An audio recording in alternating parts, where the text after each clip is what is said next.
Welcome to खोलो किताब। आज हम क्लास 6 की वर्कशीट नंबर 40 करेंगे मैथ्स की, जो 29 नवंबर को आपको दी गई है। ये वर्कशीट इंग्लिश मीडियम वाले स्टूडेंट्स के लिए है। अगर आप हिंदी मीडियम के स्टूडेंट हैं तो यहाँ ऊपर आपको एक लिंक दिखाई दे रहा होगा, जिस पर क्लिक करके आप हिंदी में इस वर्कशीट को सॉल्व होते हुए देख सकते हैं। ऊपर यहाँ आप अपना नाम लिखेंगे, यहाँ क्लास टीचर का नेम हो जाएगा। अगर आप चैनल पर नए हैं तो पहले चैनल को ज़रूर सब्सक्राइब कर दें और वीडियो पसंद आए तो लाइक एंड कमेंट करना न भूलें। चलिए देखते हैं क्या दिया हो इस वर्कशीट नंबर 40 में हमें टॉपिक। Let's recall fraction. दोबारा से दोहरा रहे हैं हम कौन सा टॉपिक अपना, फ्रैक्शन वाला। Fraction is a number representing part of a whole. Fraction क्या होता है? जो किसको शो करता है? पूरे का एक हिस्सा होता है एक तरीके से। Part of a whole, whole मतलब पूरा, पूरे का एक हिस्सा होता है जिसे हम फ्रैक्शन बोलते हैं। अब वो हिस्सा कितना है? जैसे ये हिस्सा दिखा रखा है 1/2, इधर दिखा रखा है 1/4, इधर दिखा रखा है 3/4। ये सब किसका पार्ट है? इस पूरे इस होल का ये पार्ट्स आपको दिखाए हुए हैं fractions. The whole number may be a single object और अ ग्रुप ऑफ ऑब्जेक्ट्स। जो होल नंबर है आपका वो सिंगल भी हो सकता है या ग्रुप भी हो सकता है। Example 3/4 is a fraction. अब ये मैंने आपको बता ही दिया, 3/4 भी फ्रैक्शन है, 1/4 भी फ्रैक्शन है, 1/2 भी फ्रैक्शन है, और 1 आपका पूरा होल नंबर है। अब 3/4 हम 3/4 भी इसे बोल देते हैं, वरना कैसे रीड करते हैं इसको? 3/4 इसको रीड करेंगे। इसमें जो नीचे लिखा होता है, नीचे की ओर, जैसे यहाँ 4 है ना, 3/4 में नीचे 4 है, तो 4 का मतलब क्या है कि आपने टोटल किसका पार्ट, 1 जो होल था उसको टोटल कितने पार्ट्स में डिवाइड किया हुआ है। जैसे यहाँ देखो ये 4 में डिवाइड किया हुआ है ना, ऐसे यूँ करके 4 में डिवाइड किया है। 4 का मतलब क्या हुआ? Number of equal parts into which the whole has been divided. ये आपका एक होल था, इसको टोटल कितने पार्ट्स में डिवाइड किया हुआ है? 4 पार्ट्स में। ऐसे लाइन ड्रॉ की हो या ऐसे ड्रॉ, ये ऐसे और ऐसे। नीचे वाला तो रिप्रेजेंट करेगा टोटल उसको कितने पार्ट्स में डिवाइड किया हुआ है, और जो ऊपर आपकी डिजिट होगी, जैसे यहाँ ऊपर 3 है, 3 stands for number of equal parts which have been taken out. उसमें से जितना पार्ट हमने लिया है, ऊपर जितना पार्ट हमने लिया है, नीचे टोटल जितना पार्ट उसको डिवाइड किया हुआ है। जैसे उसमें टोटल नीचे 4 और उसमें से हमने 3 को कलर किया हुआ है, तो ऊपर लिख दिया 3। हमने 3 ले लिए, 3 कलर कर दिए। ऊपर जो होता है उसे हम बोलते हैं न्यूमरेटर, और जो नीचे होता है फ्रैक्शन में उसे बोलते हैं हम डिनोमिनेटर। अब नंबर लाइन पे कैसे रिप्रेजेंट करते हैं वो आपको दिखाया हुआ है कि जैसे 7 तक, 7/7 को आप 1 भी बोल सकते हो। तो इसको हमने 7 इक्वल पार्ट्स में डिवाइड किया। देखो इक्वल इक्वल गैप पे ये नीचे नंबर लाइन पे आपको ड्रॉ कर रखी हैं लाइंस। फर्स्ट पार्ट 1/7, नेक्स्ट 2/7, 3/7, 4/7, 5/7, 6/7, और नेक्स्ट जो होगा वो 7/7 बोल लो या 1 बोल लो। अभी आप क्वेश्चन करोगे तो आपको और क्लियर हो जाएगा। जैसे फर्स्ट क्वेश्चन में ही हमें नंबर लाइन ड्रॉ करनी है फ्रैक्शंस की। आपको ये 2 फ्रैक्शंस नंबर लाइन पे दिखाना है, फिर ये दिखाना है, फिर ये दिखाना है। अभी आपको बताया था ऊपर वाला जो होता है उसे हम क्या बोलते हैं? न्यूमरेटर। नीचे जो होता है उसे बोलते हैं डिनोमिनेटर। और जो ऊपर होता है वो तो कितना हम ले रहे हैं वो पार्ट रिप्रेजेंट करता है, और नीचे वाला टोटल को रिप्रेजेंट करता है। तो नंबर लाइन पहले हम ड्रॉ करेंगे। ये देखो टोटल नीचे कितना है, एक को कितने, मतलब होल को कितने में डिवाइड करना है? 5 में। तो मैंने ये 0 से स्टार्ट किया, 1 मेरा यहाँ आ रहा है।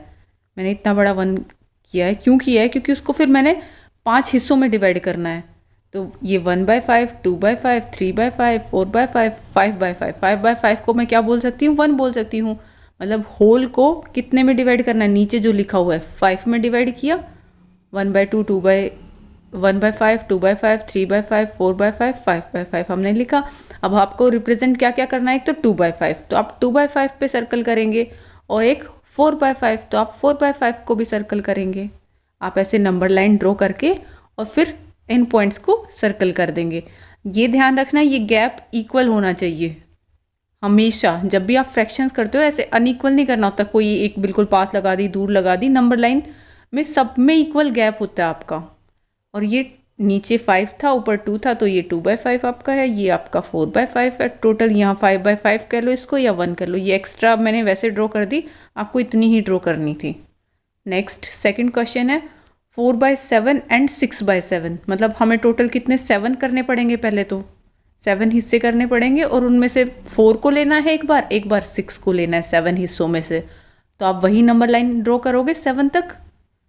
0 से स्टार्ट करते हैं, 1 2 3 4 5 6 7 डिवाइडेड बाई 7 7 7 7, क्योंकि हमें फ्रैक्शंस में करना है ना।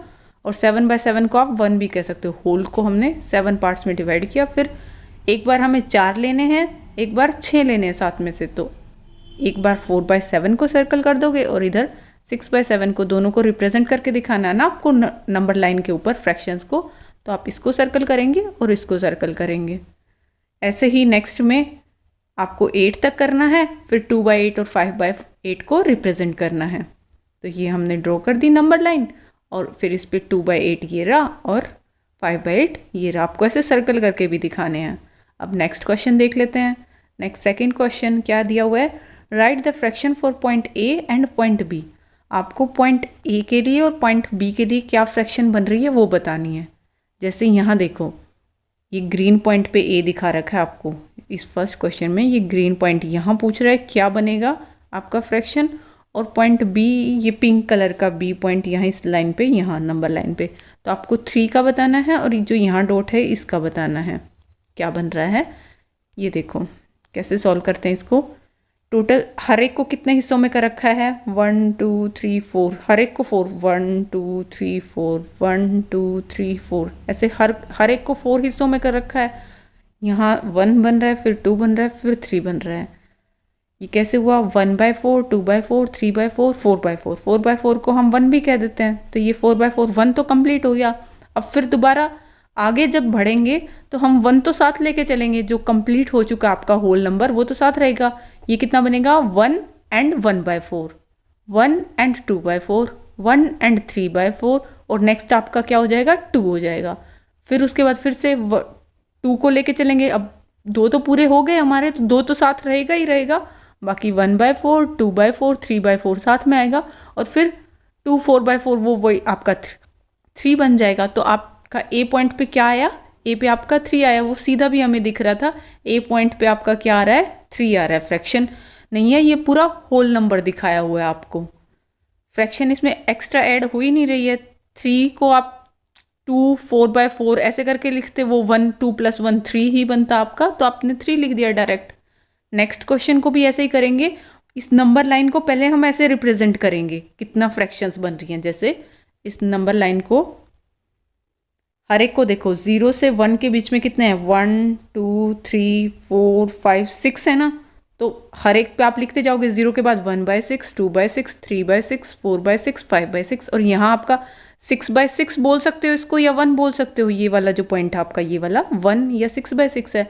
अब 1 कंप्लीट हो गया तो 1 को भूल नहीं जाना, 1 को साथ लेके चलेंगे आगे। 1 रहेगा जो कंप्लीट हो चुका है, 1/6, 2/6, 3/6, 4/6, 5/6, आगे साथ में इनमें सब में 1 रहेगा। 1 कंप्लीट हो चुका है ना आपका होल नंबर। फिर आपका 2 आ जाएगा। 2 के बाद फिर आगे ऐसे ही चलेंगे, 1/6, 2 and 2/6, 2 and 3/6, 2 and 4/6, 2 and 5/6, उसके बाद आपका 3। ये आपको रिप्रेजेंट की हुई थी। अब पॉइंट ये वाला बताना है। 1 के बाद भी 1 2 3 डॉट पे, 1 के बाद भी 1 2 3, ये वाला पॉइंट बी पूछा हुआ है। पिंक से यही बी पॉइंट बनता था आपका। तो इस पर क्या वैल्यू आ रही है आपकी, क्या फ्रैक्शन आ रही है, 1 कंप्लीट एंड 3/6। 1 कंप्लीट एंड 3/6 साथ में फ्रैक्शन है। 3/6 को आप अगर कट कर दोगे तो वो 1/2 भी बोल सकते हैं उसे। तो आप आंसर ये भी लिख सकते हो। ये भी आपका ठीक आंसर है और ये भी ठीक आंसर है, दोनों एक ही बात है। मैंने ये 3/6 को कट करके लिखा है क्या, 1/2। तो आपका कोई भी आंसर गलत नहीं होगा। आप पेपर में ये लिख के आओगे वो भी सही होगा, ये लिखोगे वो भी सही होगा। बेटर होता है हम कट कर दें और ऐसे सिंपलेस्ट फॉर्म में रिप्रेजेंट करें। कभी भी कोई भी पॉइंट पूछे, ये पॉइंट पूछे, ये पॉइंट पूछे, तो पहले उसको डिवाइड कर लो कि ये कितने में, 1 2 3 4 5 6। 6 पे आपको 1 दिया हुआ था। देखो 0 से डायरेक्ट 1 है, बीच में 6 है, फिर 1 से 2 है, बीच में 6 है, फिर 2 से 3 है, बीच में 6 है। सब में इक्वल गैप है। सबको ऐसे रिप्रेजेंट करोगे। कंप्लीट होने के बाद उस कंप्लीट को साथ लेके चलोगे। अब नेक्स्ट क्वेश्चन 3 क्या दिया हुआ है आपको, right the fraction for shaded portion of the figures given below. आपको ये फिगर्स दी हुई है, इनमें कितना पोर्शन शेड कर रखा है वो बताना है। जैसे ये आपको कितना शेड कर रखा है वो बताना है, ये कितना कर रखा है वो बताना है, और ये कितना कर रखा है, टोटल का ही बताएंगे हम। तो ये कितना शेड कर रखा है, इसको क्या लिखोगे आप फ्रैक्शंस में? 1/2 बताया था ना शुरू में। ऊपर न्यूमरेटर में कितना हम ले रहे हैं, शेडेड पोर्शन एक ही है, और डिनोमिनेटर में नीचे क्या लिखते हैं, टोटल उसको कितने में डिवाइड कर रखा है, इस ट्रायंगल को कितने हिस्सों में डिवाइड कर रखा है, 2 हिस्सों में, ऐसे बीच में से 2, तो नीचे आपने 2 लिखा। ऐसे ही इस रेक्टेंगल को कितने हिस्सों में डिवाइड कर रखा है, 1 2 3 4 5, नीचे तो आप 5 लिखोगे, पूरा इसको कितने हिस्सों में डिवाइड कर रखा है, नीचे 5 लिखोगे, और ऊपर क्या लिखोगे न्यूमरेटर में कितना हम ले रहे हैं, एक ये डार्क वाला शेडेड पोर्शन पूछा है, एक ही ले रहे हैं, तो आप 1/5 लिख दोगे, नीचे टोटल, ऊपर 1 जो हमने लिया। अब ऐसे ही इसका बताओ, देखो टोटल हिस्से कितने बन रहे हैं, इस सर्कल को कितने हिस्सों में डिवाइड किया हुआ है, 1 2 3 4 5, 5 हिस्सों में टोटल डिवाइड किया हुआ है, और उसमें से हम ले कितने रहे हैं, 1 2 3, तो आप आंसर लिखोगे 3/5। अब नेक्स्ट क्वेश्चन इसका अपोजिट है। जैसे ये क्वेश्चन था, इसमें हमें फ्रैक्शंस दिए थे, नंबर लाइन ड्रॉ करनी थी, अगले में हमें नंबर लाइन दे दी, ऐसे फ्रैक्शंस में बताना था। अब इसमें हमें फिगर दे दी थी, उसको फ्रैक्शन बताना था। अब फिगर दी हुई है, फ्रैक्शन दी हुई है, आपको फिगर डार्क करनी है, शेड करनी है। कैसे शेड करनी है, जो आपको फ्रैक्शन दिया हुआ है, जैसे 1/6 दिया हुआ है, तो आप उसके अकॉर्डिंग उसको शेड करोगे। 1/6 नीचे तो क्या होता है, टोटल आपने कितने में डिवाइड किया हुआ है, देखो इस सर्कल को कितने हिस्सों में डिवाइड किया हुआ है, 1 2 3 4 5 6, नीचे तो 6 लिखा। ऊपर क्या लिखते हैं, जितना हम लेंगे, कितना लेना है हमें, 1 लेना है। मतलब आप इन सर्कल, इन जो ये आपके इतने एरियाज बन रहे हैं 6 में से, इन 6 में से कोई भी एक को कलर कर दोगे। जैसे मैंने ये ऊपर वाला कलर कर दिया, कोई भी एक पोर्शन आपको शेड करना है, तो किसी भी कलर से आप शेड कर दें, पेंसिल से शेड कर दें। ऐसे ही ड्रॉ करेंगे 6 टोटल सर्कल को, पहले 6 हिस्सों में डिवाइड करोगे, इक्वल हिस्से होने चाहिए सारे, और फिर किसी भी एक को आप कलर कर दोगे, शेड कर दोगे। अब नेक्स्ट में देखो, ये एक ट्रायंगल था, इसको 4 हिस्सों में डिवाइड किया, नीचे लिख दिया 4 डिनोमिनेटर में। अब लेना कितना है हमें 4 में से, ऊपर क्या लिखा हुआ है 1, तो मतलब कोई भी एक ट्रायंगल, ये कर दो, ये कर दो, ये कर दो, या ये कर दो, कोई भी एक ट्रायंगल आप शेड कर दोगे। ये कलर कर दिया। अब नेक्स्ट क्वेश्चन में, ये बड़ा था, इसको 3 हिस्सों में डिवाइड कर दिया, एक ये हो गया, एक ये हो गया, एक ये हो गया, नीचे तो वही 3 लिखा हुआ है। हमें लेना कितना है उसमें से, शेडेड पोर्शन कितना है, जो ऊपर लिखा हुआ होता है वो होता है 1 लिखा हुआ है, तो आप किसी भी एक को कलर कर दोगे। ये कर दिया। नेक्स्ट क्वेश्चन भी ऐसे ही है, ऐसे ही आप ड्रॉ करोगे, जैसा ये डायग्राम आपको दिखा रखा है फिगर, और इसमें से कितने को कलर करना है, टोटल 4 तो हिस्से हो गए, कलर कितनों को करना है, 3 को करना है। ऊपर 3 लिखा हुआ है ना न्यूमरेटर में, तो आप किन्हीं भी 3 को कलर कर दोगे, एक को अनकलर छोड़ दोगे, उसमें कलर नहीं करना, 3 को शेड कर देना है, एक को छोड़ देना है।